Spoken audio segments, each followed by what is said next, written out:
866-2090. Again, Eddie Rojas. I'm the president of 401k Generation. We are a fiduciary shop as well as an investment advisory. So we provide a slew of fiduciary options for clients that they can add to plans to, keep their plan running smoothly. We address a multitude of areas. Before we get started in talking specifically about admin choice, I'd like to give you just a quick overview on the different fiduciary options that clients have and do a quick just kind of understanding of what those are. I had a great illustration of this at the summit meeting for district managers, and I kind of want to share that with you. So when you talk about the different fiduciary options that are available to 401k clients with paychecks, there are three options that are most prevalent, most that you see. You have your 321 investment advisory, your 338 investment advisory, and your 316 fiduciary. So give you a little illustration to kind of make sure everyone understands what each one does in own capacity. So first, we're going to use an illustration in comparison to, say, running a restaurant or diet as far as eating. So if you look at a 321, what a 21 is, in essence, is a consultant, right? So think about your 321 like you would a nutritionist, right? A nutritionist, if you were working with one, doesn't cook for you, doesn't actually provide you the food, doesn't give you the closed menu. They make suggestions on what you should be eating for your personal goals. So a 321 investment advisor does the same thing with mutual funds or investments inside of a 401k. They can consult a trustee or plan, which the trustee ultimately is still the fiduciary when it comes to the investments. They consult the trustee on what they feel should be in a plan. They don't simply take over the responsibilities of doing so. They are not on the hook as far as standing in front of a client in a liable court case as far as what went into the plan. They're simply there as a consultant. That's what a 321 does. They simply consult the trustee on what investment should go in a plan. That's a 321. A lot of our advisors out there, I would say a majority of them, if you're working with an investment advisor, they utilize a 321 fiduciary capacity as a consultant to the trustee of the plan on what should go into the plan as a platform. So think about them like a nutritionist, okay? So that's a 321. A 338 is a chef. A 338 actually tells you what's on the menu today and tells you what you're going to be able to eat today. So a trustee of a 401k plan has the option. They could say, look, I want nothing to do with picking the funds. I don't want to even be liable for picking the funds. I want a third party to pick my funds for my company and then them be ultimately responsible for the funds in a liable court case. So a 321 stands alongside a trustee in a court case. A 338 actually stands in front of a trustee in a court case. They're ultimately responsible for picking the funds. So think about them like your chef. You're at the restaurant, you sit down, you have your knife and fork, and what they put in front of you is what you're having for dinner. They're not consulting you on what maybe you should have, like a 320. They're actually cooking for you and putting it in front of you. That's what a 338 is. They are investment advisor, your investment fiduciary as far as what's being picked in a plan. So a 321, you're a nutritionist. A 338, you're chef. A 316 is your kitchen manager. 316 is responsible for everything that goes on in the restaurant as far as the mechanics of running the restaurant. And similarly to a 401k plan, a 316 provider takes over all the administrative responsibilities that normally would be put on the plan administrator at the company. And that's what a 316 does. They handle all the administrative duties, such as filing a 5500, sending out notifications to employees, handling blackout notice, setting up fidelity bonds, sending fee disclosure statements, helping employees with loan processing, approving hardships, helping with qualified domestic orders, everything that goes into a 401k. He is the manager of the 401k plan. And in our capacity, 401k Generation is the company that does so for paychecks. And we work directly with corporate paychecks on the client's behalf to handle all those duties. So we're going to spend a minute or two going over that because that really sums up what we'll be going over today. But before we do that, I think it's important that you guys kind of understand 401k generation exists. So I myself was a former Paychex rep for 8.5 years. I sold HRS in the same area for 8.5 years, and I like to say 401k generation is somewhat of a reactionary company.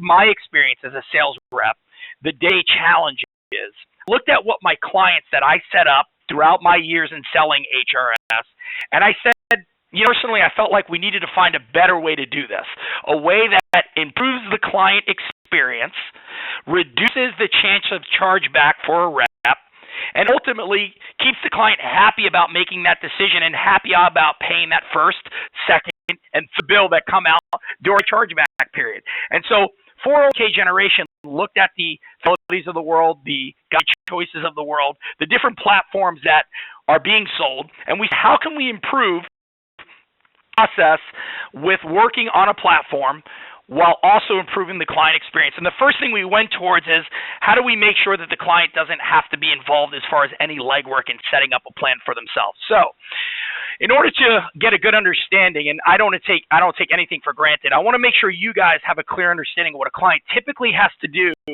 or always has to do when they set up a 401k plan. On screen now is a brochure. It's the Paychex employer brochure. This brochure is provided to clients after they set up a plan with Paychex. If you turn to, on the PDF 12 of 16, it's on the screen right now, this a yearly events calendar of responsibilities.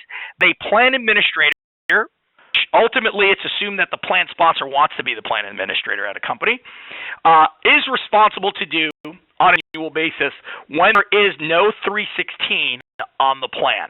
So here we go. On a monthly basis, will receive enrollment materials each month.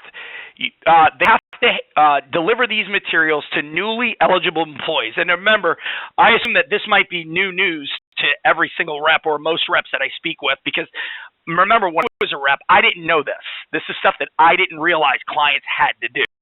So if you're listening to this call and you're like, okay, I didn't realize they had to do that as well, it won't surprise me. So every month, a client's supposed to get enrollment materials, print them out, hand them to employees that become eligible. Every quarter, you know about this, they receive a quarterly package. Now, in that quarterly package are test results that are prepared by Paychex, the third-party administrator and record keeper. They also receive participant statements that the company is responsible to go there, 10 employees or 5 employees or 20 employees, and go around and distribute those statements as well. Now, as far as the test results, this is something that I found really comical. And I just got off the phone with a client that a rep actually referred me to from last call. And the rep was telling me that the client's having issues, and the client literally said that's exactly what my problem is. So, the test results, right? What test results are clients supposed to review and or make corrections to? And answer, ADP, ACP testing, and top-heavy testing. Now, the reason I kind of sound like I'm kind of giggling is because clients, do we really think the average client, even above average client, understands what ADP, ACP testing is, understands what top-heavy testing is, or think they could just hope that it's all worked out and everything is accurate? And I think that's somewhat of a rhetorical question if you're a rep with experience on this call. We all know that we sell plans all day, every day. If clients are reviewing test results that there's no way they're even trained to review nor understand. The other thing that I always found interesting when it came to census information is the payroll integration feature, which is a big selling point to why clients should do business with Paychex and not another provider. Oftentimes what we assume is that what's feeding up from payroll is accurate. Well, if you know this, but if you were a former Paychex payroll rep, it is not required to actually add the date of births when selling a Paychex payroll unit, nor is it required to ensure that the date of births are accurate. I actually had conversations with people up in Rochester that would take the date of births, and I said, do you guys have like a default date of birth that you would use? And somebody said, oh yeah, 1972. We would make the person born in 1972 if we have a birth. And so that was kind of like a kind of a wink wink. But what's the problem with that when it comes to auto enroll? Or what's the problem with that when it comes to simple eligibility requirements? It creates a new hurdle of incorrect information where I can have an employee that's 18 years old, my eligibility is at 21 years old, and that employee all of a sudden sudden becomes eligible for a plan that they're really not supposed to be eligible for, simply because the date of birth is inaccurate. These are obviously details that clients are not aware of. Or not, the clients don't know that it is extremely important and imperative that that census is 100% accurate, nor do clients want that responsibility and or liability. Now, remember this. Everything I'm talking to you comes with a penalty. Every aspect of administration I'm talking to you about comes with a penalty. Clients can be financially liable doing this stuff properly, right? So, on this, they're supposed to review test results, understand those test results, contact Paychex if something's wrong, maybe census-wise or whatever the case might be, to make sure that everything's 100% done right. They're supposed to deliver participant statements. March 15th, if looking at the screen, by March 15th, they're supposed to take corrective measures on ADP, ACP testing. By the tax filing due date, they're supposed to take corrective measures on any top-heavy issues. By June 30th, one that's becoming more and more applicable if you're auto-enroll, they're supposed to take corrective measures on any auto-enrollment features, such as out-of-compliance testing. Mid-June, clients get a Form 5500 email from Paychex saying, action required, it's time to file your 5500. Now, clients are supposed to get that email, create a PIN. They do it on the eFast at the Department of Labor. Go back to the Paychex website or get a PIN. Go back to the Paychex website, and then they're supposed to approve and file their 5500. This is something that we never really truly understand. If you're on this call and you filed a 5500 before, you know that filing a 5500 isn't just hitting submit. You're supposed to go page by page on your 5500 and approve the information and submit the information. And what they're essentially saying is the information that's provided to me by my third-party administrator, Paychex, is 100% accurate. Next. And what most clients is, they treat it like a test that they didn't study for. They just kind of just approve each page and then hit submit, right? That's problematic, obviously, because if your plan can be disqualified if your plan hasn't been right and you've been providing false information based on that, right? So clients are supposed to get that done by July 31st and file their 5500. We pulled roughly 800 plans. Last year, we pulled roughly 800 plans, and it was literally July 31st, the last day of the filing deadline. And we found that roughly 10% of the clients we polled haven't filed their 5500, right? 10%. We were sending emails to these clients saying, hey, you need to file your 5500. This is the last day. The penalty for not filing your 5500 was just increased a few weeks ago by the Department of Labor, by the IRS. The penalty is now $2,063 per day, every day that a client doesn't file their 5500 after the July 31st deadline, right? That's the current penalty. Now, most importantly, understand what this whole features is, and what I'm really trying to portray by making sure you guys see what a client must do when they buy a 401k plan is for you to understand the value of the new plan that's available for you to sell, and to make sure that you're selling the best business you can for the highest revenue possible, and making you revenue in doing so. Now, August and September, clients need to hand out the safe harbor notice, summary plan description. Paychex deadline are typically 2 to 3 weeks prior to IRS deadlines, which gives the clients 2 to 3 weeks to go and execute those demands. They have to get that done. August, September. Obviously also in January, February, March, they need to send out mailings for 1099-Rs. Obviously, parts receive notices about reporting excess contributions, etc. So, throughout the course of the year, if we look at the entire calendar and its scope, we see pretty much all year client needs to get something accomplished for buying the benefit of a 401k if they do not have a 316 provider. What 401k generation comes in and says, let's go ahead and sell the benefit, but let's not sell the legwork.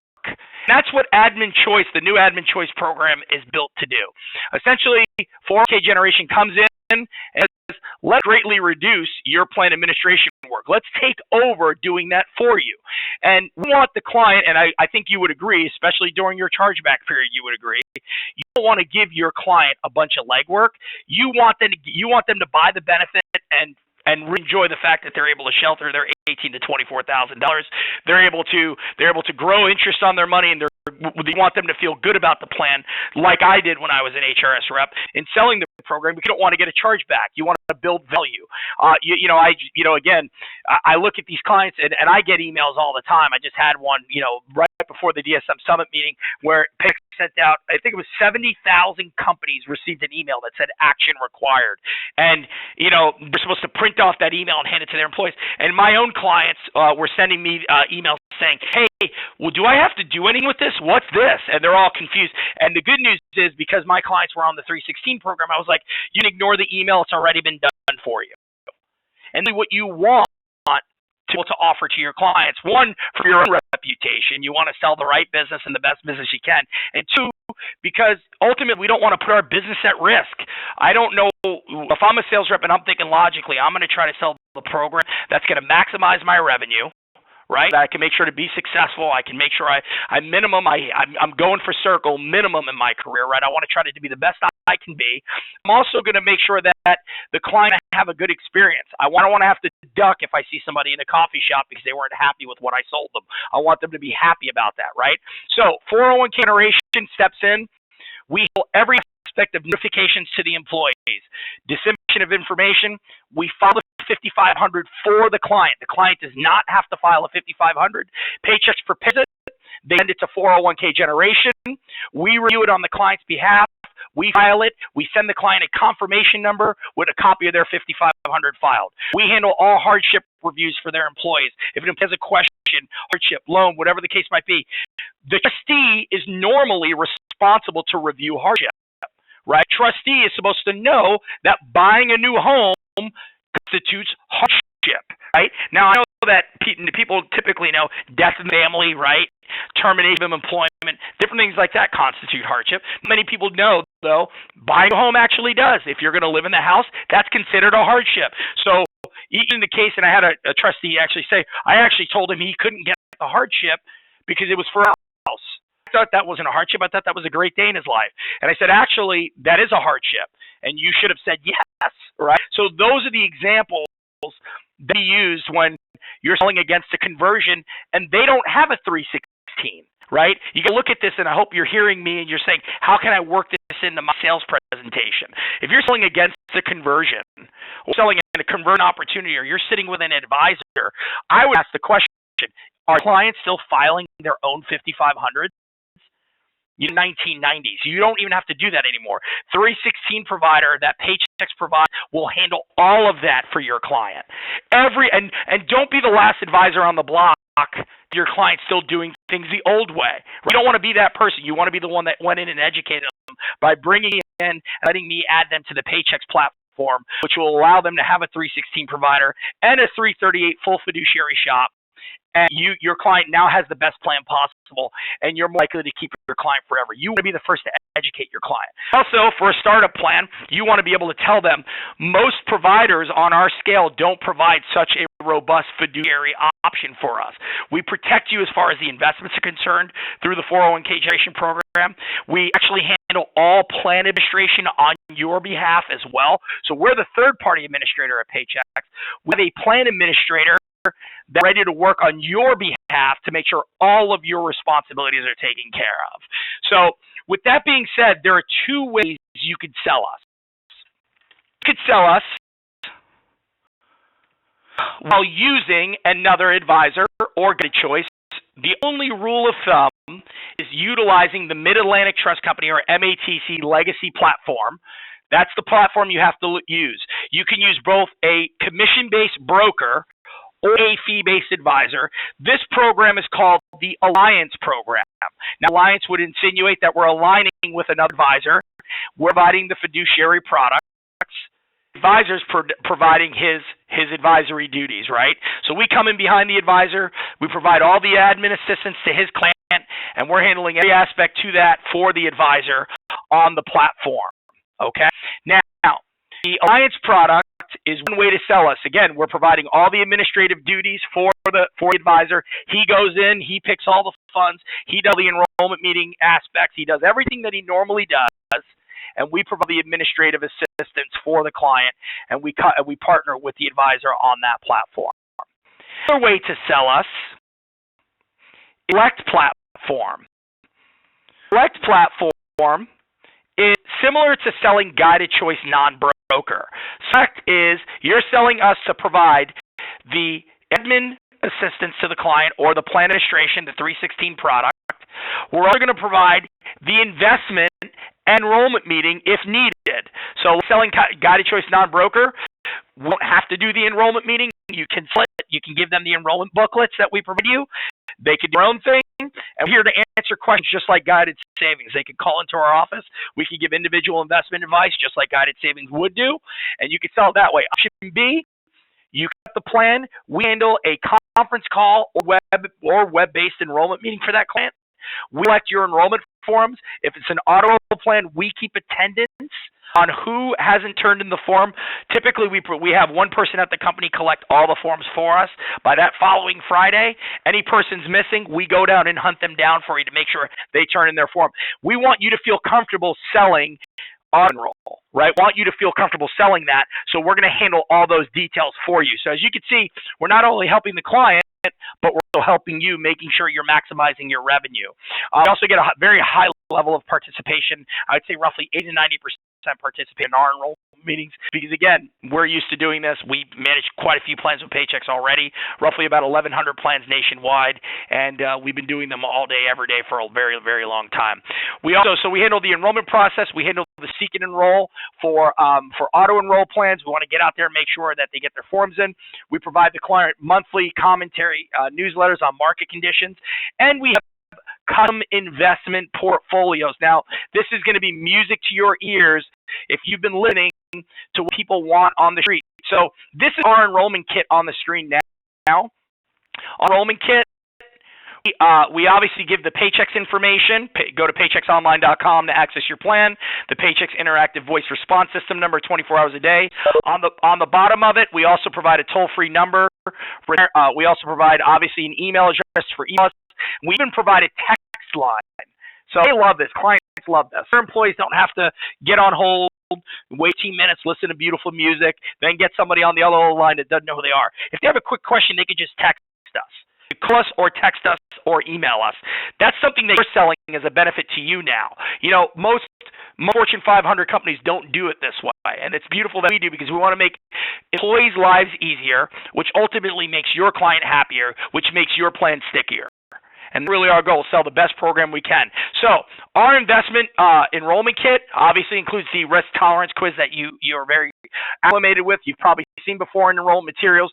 And then we have 4 unitized models, which are automatically on the MATC platform. Now remember, this is when you're selling a select that we're the ones managing it, but we also have the ability of allowing your advisor to use these models as well. So the best part about these models is the ETFs. Exchange traded funds, not only mutual funds. Go to your advisor and tell him not only does the Paychex platform allow you to utilize our mutual fund options under Legacy, which is around 9,000 to 10,000 strong, but we also now allow you, if you want to utilize some custom unitized models where your clients are now utilizing some of the top ETF managers out there as well. So we're in here getting Schwab ETFs and PowerShares and Triple Qs and Spider and different things that you're normally able to sell with a platform, right? So it really is giving you a little bit more of a robust type of offering to the advisor as well as the client. You know, I just got off the phone with a client that when I said that we do ETFs as well on the Paychex platform, she's like, oh gosh, that's awesome. Our vice president was asking if he can have ETFs. And the answer on our platform is yes, you can. And you want to be able to sell that when you're selling a 401k to your clients as well. So a person on the call is going to have, obviously copies of this if you don't already. But this is our normal enrollment kit. An employee can just literally use the legacy funds, moderate growth, and if they do that, they're following these ETFs. If we want to sell, like we did recently, we just sold out of this Schwab US REIT, and now we're into an emerging market. That individual is automatically flipped out. They don't even have to go into their account and make the change. It's automatically done for them. Similar to the guided savings option, the difference is guided savings charges more money to the participant for utilizing that benefit, where we charge a dime more. They can actually utilize this program and not even pay any more money for it as well. So the last thing I'll go over is our screening process what we do as far as how we pick the funds. Some of you might be familiar with FI 360, Fiduciary Insights 360 is our methodology for screening the funds that go in a plan if you're selling the select product, which means that we're acting in the capacity of advisor 338 and 316. We have an 11-point criteria, and talk about being able to sell a plan that no one can say no to. So we take the 10,000 mutual fund options that are sitting on the open architecture platform at ATC or the legacy platform. We screen the 1, 3, and 5-year rate of return, and we're only going to choose the top 50%. We screen the net expense ratio of the funds. We're only choose the top 75% of the cheapest funds available. So yeah, we're getting rid of quite a few funds there. We screen the funds to make sure they have at least 3 years of track history. We screen to make sure that the fund manager is not cheating, and we're judging the Sharpe ratio, the alpha, the beta, and all that kind of good stuff. And if you look at the report, it's easy to read. So clients are provided this report every quarter. They get this report. It shows them if the fund that we're saying they should be in is passing all 11 points, and you can see the check marks on the screen now, or failing a few of the questions. I love to point out this as an example. Vanguard is a very popular mutual fund company, and they're very famous for being very inexpensive. Inexpensive is great. Inexpensive coupled with great performance, you have a great fund. But if you have inexpensive coupled with poor performance, you don't have such a good fund. You just have a cheap fund, right? So let's take a look at this as an example on how this actually works with FI 360. So this Vanguard Intermediate Term Bond Fund at the bottom, as you can see, it's turning like a lime green instead of this fluorescent green. That's a first indicator that it's failing some of the questions. You could still look on the report, you see questions 5 and 8, the check marks are actually X'd out and red. That means that it actually failed that criteria. And so what we do at the 338 screening process for our funds is we're looking to replace this fund. It's failing 3 questions, and we went out and find Metropolitan West Total Return Bond. This is a fund company that a lot of people in the retail market probably even heard of. But when we look at it, it's getting a perfect score. It's the same asset allocation class as the Vanguard Intermediate Term, right? It's an immediate fixed income fund. It's passing all 11 check marks. Of 928 or over the last 10 years of 426 other from its category, it ranks number 3. Right? If you're like me, like college football, that's not a bad ranking, right? So where the Vanguard Fund over the last 5 years is ranked 40th of 662 in its asset allocation category. If you look at the rate of returns on the 2 funds historically over the last 5-10 years, the Metropolitan West Fund, as of this snapshot, was doing about 2% higher in rate of return per year on average versus that Vanguard Fund, which normally a client would be in, suffering in rate of return. So the bit about this is these are all programs that you now can be in the field and know that you're putting your client in the best program possible. They got a great methodology when it comes to the screening process. If you're using Select, that means we're doing everything for the client. Think about it like Guided Choice non-broker on steroids, because we're also handling that then as well, right? The client has an advisory if they want to use it. If you don't want enrollment meetings and you want to sell it the way you sell Guided Choice non-broker, no handle enrollment meetings, anything like that, that's fine as well. We'll give you all the enrollment materials. You can do it yourself. Pretty exciting stuff when you look at the options there. The last thing I'm going to go over, how we actually work with other advisors and you. So all programs I went over, right, admin program, that's automatically given to an advisor if you are utilizing the Alliance program, right? Aligning the advisory with 401k generation. The local advisor is going to handle all that, but 401k generation is going to handle the admin for the client, right? That's one option. Now, you can actually make this even more robust for the advisor. Let's say the advisor is not a 338, but would love to add one to his program. The same price that we provide the Alliance program, the admin, we'll add 338 for the advisor as well if he wants to. We do it for our advisors already. We add the 338, no problem, and won't charge additional money to do so. We will also, if the user wants to utilize our customized portfolios, our ETFs, we will customize an enrollment kit for that advisor. Here's an advisor out of Washington. I'm working with Large Market on this advisor on a plan, and the advisor, hey, we're going to use the unitized models, the ETFs. With the advisor's logo, the advisor provides it to you or to us. We private label an enrollment kit. The advisor could go into his client, go with the kit. He looks great or she looks great, right? It's got their color scheme. If you go to page 2, like on ours, you see Cashman Consulting, right? You see their information if the client needs investment advice. It's all the paychecks information just like it does on ours. And then, the questionnaire as well as all has their information on it so they can conduct the meeting. And then, boom, it has the ETF strategy funds in there for the advisor. So we private label in kits so that advisor looks awesome to his client. Now, if I'm sitting there and I have 5 or 10 plans in there with, Mass Mutual, and you walk in my office and you want me to move my plans to you, I'll tell you right now, a great selling point would be, hey, we're going to private label your company to your plans.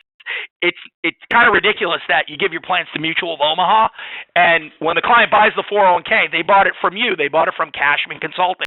They bought it from Smith Consulting. They bought it from Matt Consulting. And yet, when it comes to all the labeling and all the branding, Mutual of Omaha comes in and brings all their gear in and their nice stuff in. Well, I think an advisor should have a private label enrollment kit. So if you have an advisor and he's working with you, he wants to move those plans to you, he wants to utilize our ETF strategies, which I don't know what advisor wouldn't, right? Then you can actually provide this private label kit to him. And you can say, hey, Eddie, can you make a kit for this advisor? Here's a JPEG. I'll have my marketing department actually put it together for you, send you over the private label kit. You can give it to that advisor and say, when we do your enrollment meeting next week, we'll use this enrollment kit for your company. What a great additional cherry on top of the program that you could provide your client and your advisor. Last part I'm going to go over as well, and I know I said that already, is the price of the 2 programs, and this is the best part. So if you're going to utilize program. In other words, we're going to provide the 316 and 338 service or 338 service if you want us to.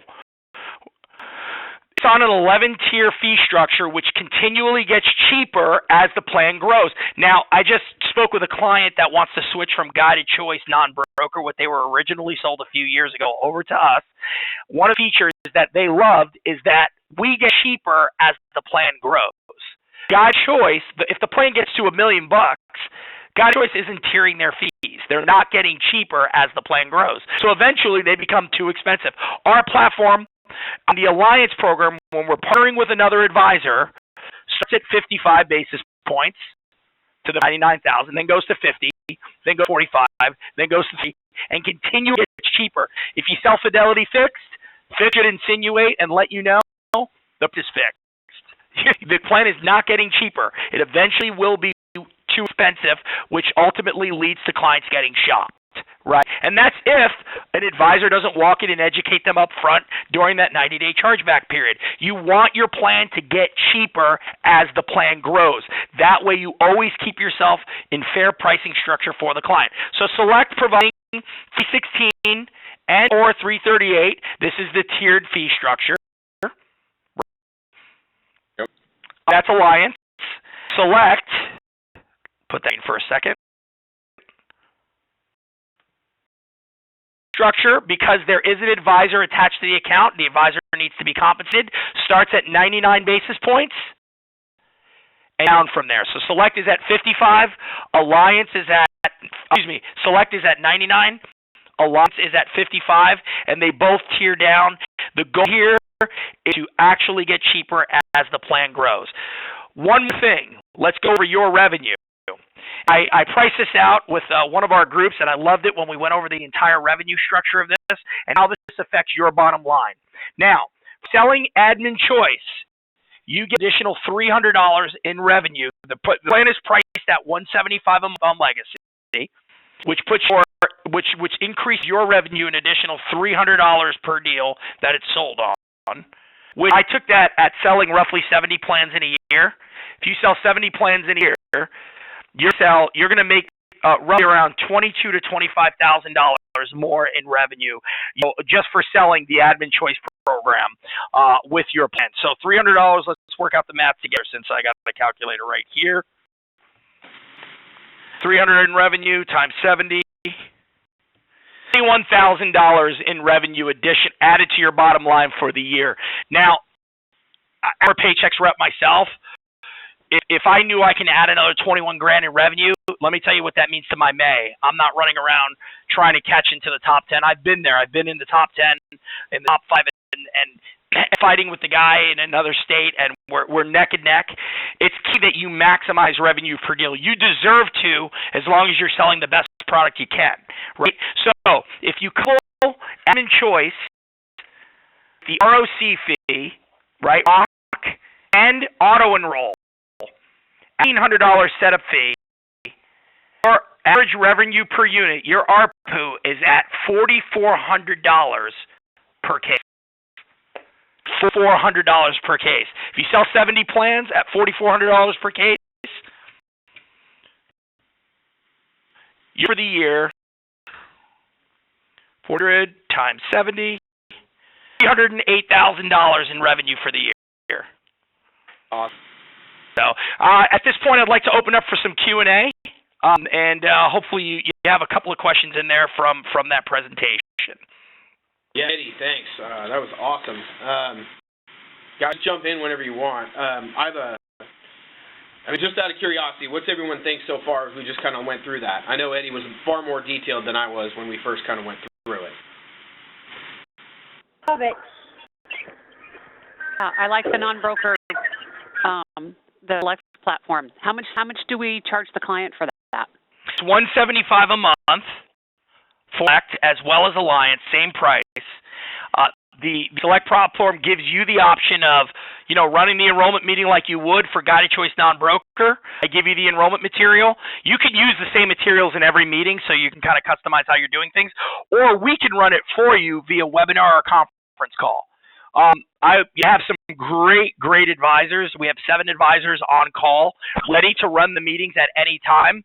And each advisor minimum experience is 4 years working with Paychex. It's pretty exciting stuff. We can take care of it for you, or you can do it yourself, and then the client gets same features as they would with Guided. They have a place to call in and work on every detail as well as admin. God, that's awesome. And there's additional cost for Guided Savings. Okay.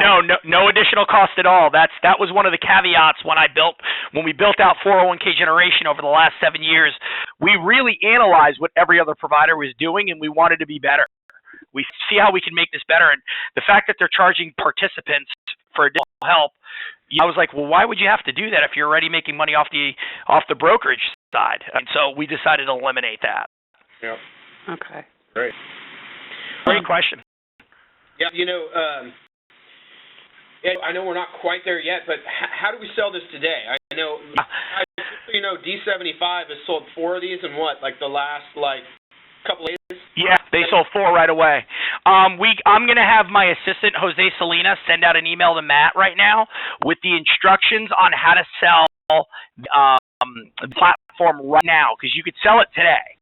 You don't have to wait till the new questionnaire comes out in August.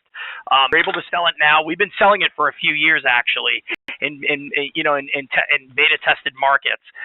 We've been selling a lot with them. We're to, like I said, roughly 1,100 plans with Paychex on the program, and that's been in selected markets. Now that it's officially getting launched nationally, along with a revenue trail for you guys, this is going to blow up. Great. And then what? Can you give everybody just an idea of where we're headed as far as, because I know you sent us an email of how we can sell this today, but kind of give everybody an idea of maybe where we're headed from the check side of things as far as having it integrated with our cases. So July 25th, I'm headed to Rochester, New York. I'm meeting with the project managers to set up the talent. Right now, you're going to treat me almost like you're working with an advisor. You're going to plug in a WAR ID that I'm going to provide you. All of the funds auto-populate for you today.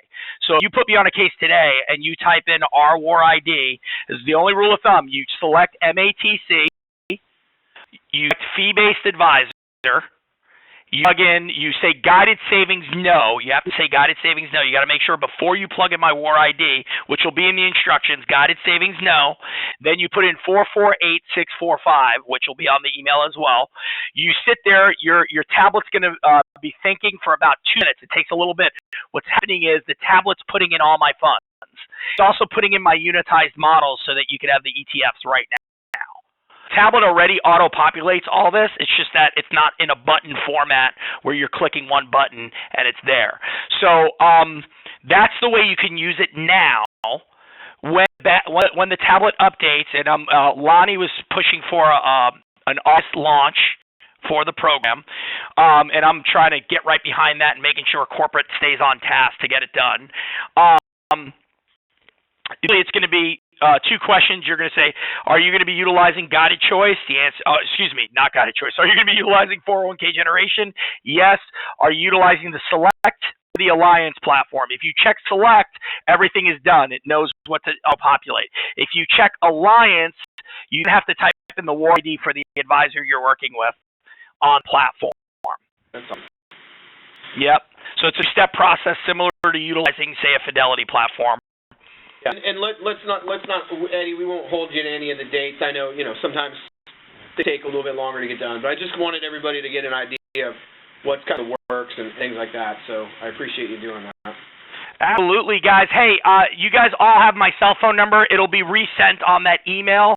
If you're working on a case, you want to set one up right now, you could call me and say, hey, Ed, I got a question. If you email me, 3 people are watching the emails too. So even if I'm in an appointment, somebody's going to be able to answer you right away. So call me, text me. Let's get used to working together. Let's work through word tracks. Matt, I'm also going to send you a PowerPoint that just summarizes everything we just did. On the PowerPoint are word tracks when selling to a startup plan, selling to a conversion plan. That's great. I'm going to get that out to you. Yeah. So, Eddie, does ROC have to be turned on with this form as well? ROC is turned on with Select, but Alliance, and if you're utilizing Alliance, you do not have to use ROC. Okay. But obviously, ROC is more revenue, so it's always good if you can. But we actually just because you can use this with a Morgan Stanley broker who's not even a fee-based advisor, and just utilize the 316 with that broker. So it's a great selling point to the advisor, the brokerage community, and the key buzzword today are fiduciary regulations. This is your answer to that buzzword. Everybody's all about fiduciary regs now because the new thing coming down from Congress and all that. Government just increased penalties on fiduciary regs. You can use this to your advantage now when you're in the sale out there selling to an advisor or selling to a client if you want to sell Select every time. I can tell you some teams are saying I'm going to be selling Select like it's out of control because it's 9 basis points. It includes full fiduciary protection and it's priced out cheaper than the Fidelity platform. And so it's pretty amazing stuff when you look at what it's all coupling and going with. Yeah, the amount of additional services you're getting for that 99 basis points and the ability to, remove. Lori Castro, I know you have very few chargebacks, but for anybody that's had, a number of chargebacks, the ability to have somebody that just reaches out to the client to kind of assist in answering some of these standard admin questions that we typically can't always get to, it really just is a phenomenal program. And the ability to increase our RPO, guys, is, everybody should be on board with this. So if you're not, give me a call, let me know. We can talk more about it. But, Eddie, Eddie, I have a quick question. On the Select program, if you're using an advisor, not fee-based, paid when you have an ETF fund line. Yeah, we are creating, so when you're using a broker, not an advisor, when you're using a broker who's paid commission-based, we're creating a separate enroll kit for that broker, which will not be ETFs. That's a great catch. That's like tier 2 training on the program, but we don't utilize the ETF. We don't recommend utilizing the ETF to a broker, because brokers would not be interested in that because they can't get paid on that lineup. But if we are going to come up with an FI 360 screened, high performing brokerage platform so that you can use for your broker. Right? Will the pricing be the same then? Yes, will be identical on Alliance, and again, the Alliance programs with advisors and brokers. Select program is like when you're not using advisors or brokers outside of 401 generation. So yeah, we'll provide you that. It's funny, we're in the workings of getting that completed. I was hoping by the end of the day today. My wealth strategist is screening through OpenArc to find the best performing commitment-based platform for you guys. So that if you're utilizing a third party, you have something to actually say, hey, if you're worrying, and this will help you out because I've done the job. You're sitting there in a broker and you don't want to give the open architect lineup and wait for him to give you back a platform, right? That's annoying. Then he's like, all right, now I got to wait for him to give me his tickers, right? The funds he wants to use. You can hand it to him and say, hey, a third party, 338, has screened this lineup already. If you want to use it, we can use it. It's up to you. But if you use the lineup, I can get a 338 service for you as well, no additional charge. Because Go ahead. The question on that will be like if we a Merrill Lynch or Morgan Stanley, where they will step in and they've typically restricted the advisors' choices on our platform. We'll have to get those firms on board, right, with a make sure that they approve of our lineup. And I don't think Merrill's on it yet. I know Morgan Stanley. We work with Morgan Stanley already because they use MATC, but I think Merrill self-custodies, right? They use MATC. Is that correct? Right, that's correct. So this program's only available on MATC, so Merrill cannot be used on this. Only any broker-dealer that's on MATC, like Morgan Stanley or your independent LPLs or NFPs, those kind of players can use this program. Right. And so the Merrill... Yeah. I think that their firms have no restrictions because sometimes they have, Well, we don't get involved in that. So the best part is there is no objection to it because if the advisor simply wants the 316, that has nothing to do with Morgan Stanley. That's HX provide. Think about it almost like providing the trustee service. You could add the trustee service to any platform you want. It doesn't matter what broker dealer is involved in. It can have nothing to do with it. So the admin service is fiduciary service that you sell to the client. It has nothing to do with Morgan Stanley, but I could tell you with fiduciary regs, there's going to be zero objections adding this. You won't get one objection anytime because everyone, once you say fiduciary regulations to a broker or advisor, they throw their hands in the air and say, yes, I want to be compliant. Let's make sure my client's doing everything properly. Yeah. Well, hey guys, Eddie kind of set the call up till 10:45, so I want to be respectful of his time. Eddie, do you have time for a couple more questions? Absolutely. I'm at your disposal, and my next call is not till for another hour, so I'm good to go. I'm also free for one-on-ones as well if you guys want to call me as well. Awesome. Oh, this is Lori. Can I ask you a couple more? Starting the enrollment meetings, those are awesome. Do you, once we set them up, how sometimes a year later the client wants to have another enrollment meeting? Will you do again a year later? Yes, because they get assigned a financial advisor, right, that's on my team that has them as a client for life. So they'll be treated with the same amount of expectation that they would have with any advisor. So ongoing enrollment meetings are happening. We actually encourage the client to get on what's called an enrollment calendar, which client should be on. Hey, let's do our enrollment meetings every February 3rd. Let's try to get it to where it's consistent. Because we find that when expectations are set up front and expectations are fulfilled, the client has no reason to never be happy.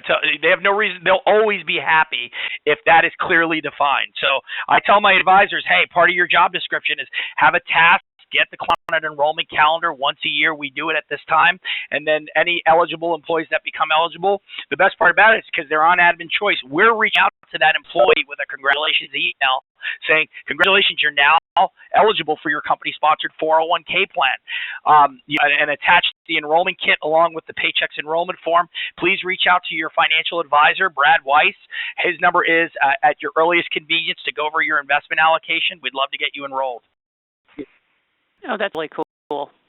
Yeah, it's 2016, this is the way it should be when selling a 401k every time, and I'm so excited to partner with you guys and get to know you guys. Eddie, one other question. This is not available on a micro plan, correct? It is, absolutely is. You use micro plan pricing for MATC, whatever that is. I think it's, $80 a month, is that correct? 85. 85 a month plus 25.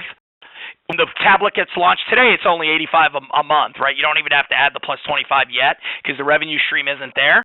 But when the tablet launches, it'll be micro plan pricing. So take the 85 plus 25, and it's the micro plan pricing for this program. Asked, and not I would ever encourage this, but I was asked on my last call, do you guys have the ability of discounting? Yeah, I mean, it's the same as any other aspect of your payment page. Obviously, it has to go through zone approval. You can do any, so it's treated the same way as your monthly administrative charge.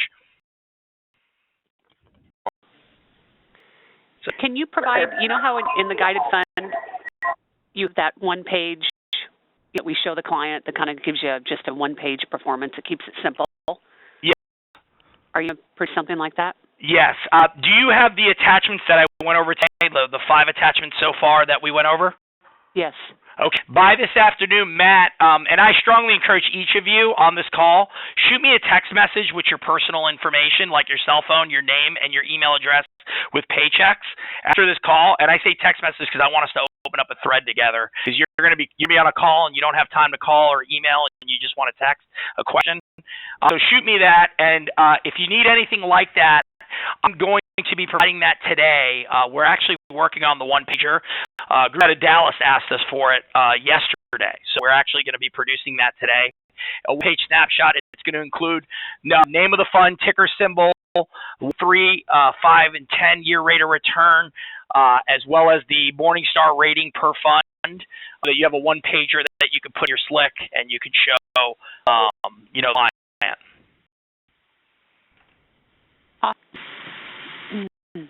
Guys, well, I do appreciate everyone's time. You do have my cell phone number, 407-616-2090. Shoot me a quick text with your name, your email address.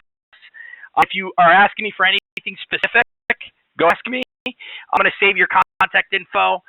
Look forward to working with you guys. And I have never been to the Pacific Northwest, so maybe you guys are the reason I'm going to end up there one day. I'm going to come visit, Eddie. I'd love to. And hopefully this year I get the opportunity to. And one last thing, Eddie, if you could send over the recording once you get a chance, that'd be awesome. Have Jose do that. All right, will do. Thank you guys for the time. Thank you. Thank you. Bye. You too. Bye. Thank you.